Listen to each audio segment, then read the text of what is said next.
ఆకారంగా వచ్చింది. అవ్వ దగ్గరకు ఏ రూపంలో వచ్చింది? సర్పం రూపంలో వచ్చింది. దయ్యాన్ని కూడా రూపాలు మార్చుకుంటుంది. ఫలానా వాడు దానిలో ఉన్నాడు, ఆ రూపంలోనే వెళ్ళాలి, అవన్నీ లాగాలి.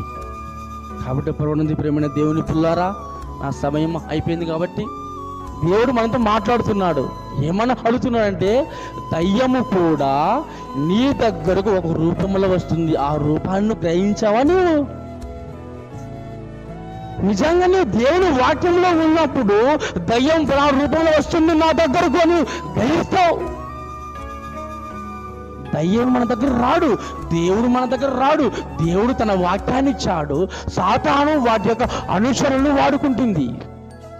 కాబట్టి పరమంది ప్రియమైన దేవుని పిల్లారా, దేవుని బిడ్డలారా, అపవాది మీ దగ్గర ఏ రూపంలో వద్దు, మన దగ్గర ఏ రూపంలో వస్తుందో, డబ్బు రూపంలో రావచ్చు, అధికారం రూపంలో రావచ్చు, అధికార దహం రూపంలో రావచ్చు, ఏ రూపంలో రావచ్చు తెలియదు. కానీ నువ్వు మేలుకొని ఉండాలి. పరమంది ప్రియమైన దేవుని పిల్లారా, వాక్యమైన మనం అందరం వాక్యము ద్వారా సరి చేసుకొని మన ఆత్మీయ నేత్రాలు తెరవబడాలి.